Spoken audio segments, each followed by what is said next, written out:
నయాన సాధించుకొని కూడా దాదాపుగా 10 సంవత్సరాల పైననే పూర్తి చేసుకోవడం అనేది కూడా జరిగింది. సో మళ్ళీ అదే ఉద్యమ కాలం నాటి రోజులు ఈ రోజు ఉస్మానియా యూనివర్సిటీ వేదికగా జరుగుతున్నాయి. పోలీసుల లాఠీ చార్జీలు, జర్నలిస్టుల పైన దాడులు. సేమ్ అప్పుడు ఉద్యమంలో ఏ విధంగా అయితే సిచ్యువేషన్ ఉండేనో అదే విధంగా ఇప్పుడు కూడా సిచ్యువేషన్ ని తలపిస్తున్నాయి. కాకపోతే అప్పుడు బస్వాయువులు కూడా ప్రయోగించేవారు, ఇప్పుడు అదొక్కటి మాత్రం జరగట్లేదు. మరి త్వరలో అది కూడా చేస్తారా అంటే కూడా చేస్తుండొచ్చు. ఎందుకంటే ల్యాండ్స్కేప్ అక్కడ ఉన్నటువంటి వాళ్ళు కూడా నిరసన తెలిపేందుకు వస్తున్నారని చెప్పేసి పరిగెత్తించి మరి అరెస్ట్ చేయడం అనేది చూస్తున్నాం. మరి నిరుద్యోగుల పైన ఈ సర్కార్ కక్ష కట్టిందా, లేకపోతే కాంగ్రెస్ ప్రభుత్వం చేస్తున్నటువంటి ఆరోపణలు పేడ్ ఆర్టిస్టులు కావచ్చు, టిఆర్ఎస్ బిఆర్ఎస్ నాయకులే కావాలని ఇలాంటి ధర్నాలు చేస్తున్నారు. అసలు నిరుద్యోగులు ఎవ్వరు కూడా రోడ్ల పైన రావట్లేదు అని చెప్పేసి ఇటు కాంగ్రెస్ నేతలు అంటున్నారు. సో నిరుద్యోగులు అంటే అంత చులకననా అని నిరుద్యోగులు ఒక్కొక్కరు నిన్నట్టు అయితే కొంతమంది సెల్ఫీ వీడియోలు తీసుకుంటూ ఏడవడాలు కూడా చేశారు. మొత్తానికి మరి త్వరలో మళ్ళీ తెలంగాణ ఉద్యమం నాటి సిచ్యువేషన్ రాబోతుందా అని చెప్పేసి చెప్తున్నారు. సో ఇక్కడ ఓయిలో నిరసన తెలుపుతున్న విద్యార్థిని చుట్టుముట్టి పోలీసులు పిడిగుద్దులు. జీ తెలుగు రిపోర్టర్ శ్రీచరణ్ ను లాక్కెళ్తున్న పోలీసులు. జర్నలిస్టులపై దాడులను నిరసిస్తూ సచివాలయం మీడియా పాయింట్ వద్ద జర్నలిస్టుల నిరసన. సో పోలీసుల ఉక్కుపాదం. ఆంక్షల వలయంలో ఆర్ట్స్ కాలేజ్ హాస్టల్లోకి చొరబడే అరెస్టులు. జర్నలిస్టుల పైన విరుచుకుపడిన పోలీసులు గల్లపట్టి లాక్కెళ్లిలే దౌర్జన్యం. కొనసాగుతున్న నిరుద్యోగుల ఆందోళన. కోదండరాం ఇంటి ముట్టడికి విద్యార్థుల పిలుపు. సీఎం రేవంత్ దిష్టిబొమ్మ దహనానికి ప్రయత్నించినటువంటి విద్యార్థులను చుట్టుమట్టి పోలీసులు పిడిగుద్దులు. మద్దతిచ్చిన నాయకులను పట్టుకెళ్లిన పోలీసులు. కవరేజ్ కి వెళ్లిన జర్నలిస్టుల పైన దాష్టికం. లైవ్ ఇస్తున్న వారిని ఈడ్చుకెళ్లిన పోలీసులు. జర్నలిస్టులు, ప్రజా సంఘాలు తీవ్ర ఆగ్రహం.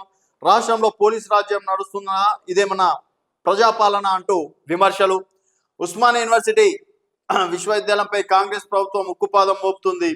ఎన్నో పోరాటాలకు వేదికైన ఓయిలో మరోసారి రాజుకున్న ఉద్యమ వేడిని అణచివేసేందుకు నిర్బంధ కాండ కొనసాగుతుంది. ఉద్యోగాల కోసం నిరుద్యోగులు కొన్ని రోజులుగా నిరసన జ్వాల రగిలిస్తుండగా డిఎస్సి వాయిదా కోసం అభ్యర్థులు 2 రోజులుగా ఆందోళనలు ఉధృతం చేయడం అనేది కూడా జరిగింది. అలాగే జర్నలిస్ట్ శ్రీచరణ్ కు కేటీఆర్ పరామర్శించడం అనేది కూడా జరిగింది. తర్వాత బంజారా భవన్ లో బదిలీల కౌన్సిలింగ్ కోసం బుధవారం అర్ధరాత్రి వరకు వేచి ఉన్న గురుకుల టీచర్లు. కౌన్సిలింగ్ తీరుపై టీచర్ల ఆగ్రహం. అర్ధరాత్రి వరకు సాగిన ఆందోళన. పోలీసుల రంగ ప్రవేశంతో ఉద్రిక్తత. సో గురుకుల బదిలీలోను కూడా రచ్చానే. బదిలీ కావాలంటే ఉండండి, లేదంటే వెళ్ళిపోండి. సోషల్ వెల్ఫేర్ గురుకుల సొసైటీ బెదిరింపు ధోరణి. ఖాళీల్లో తప్పులు. రాత్రికి రాత్రి జోన్లు మార్పు. టీచింగ్ నాన్ టీచింగ్ స్టాఫ్ కు ఒకే రోజు నిర్వహణ. బదిలీలో గందరగోళం అని చెప్పేసి కూడా మరో న్యూస్ చూస్తున్నాం. సో మొత్తానికి మరి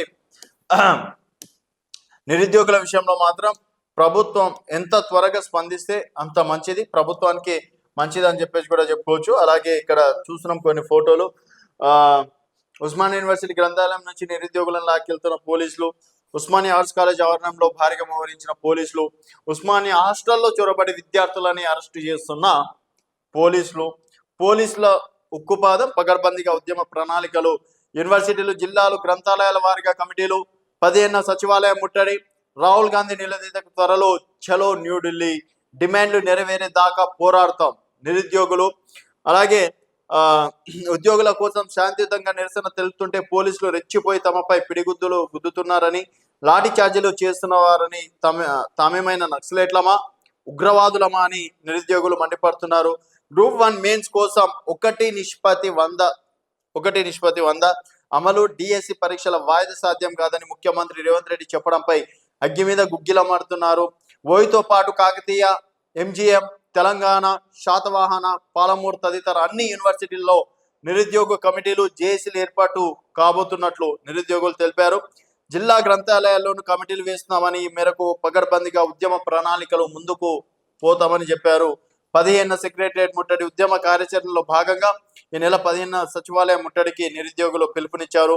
ఈ కార్యక్రమానికి బీఆర్ఎస్ నేత ఆర్ఎస్ ప్రవీణ్ కుమార్, బీసీ సంక్షేమ సంఘం జాతీయ నేత ఆర్ కృష్ణయ్య, ఇతర పార్టీల నాయకులు సంపూర్ణ మద్దతు ప్రకటించారు. త్వరలోనే చలో న్యూఢిల్లీ చేపడతామని విద్యార్థులు, నిరుద్యోగ సంఘాలు నేతలు వివరించారు. మరోవైపు ఉద్యోగాల కోసం పలువురు నిరాహార దీక్షలు కొనసాగుతున్నాయి. సో మొత్తానికి మరి అంటే పార్టీలను పక్కన పెడితే, బీఆర్ఎస్ కావచ్చు, బీజేపీ కావచ్చు పక్కన పెడితే, సో నిరుద్యోగుల విషయంలో గతంలో బట్టి విక్రమార్క గారు కూడా 1:100 చేయాలి, ఆంధ్రప్రదేశ్లో కూడా 1:100 నడుస్తుంది, సో ఇక్కడ కూడా 1:100 చేయాలని చెప్పేసి చెప్తున్నారు.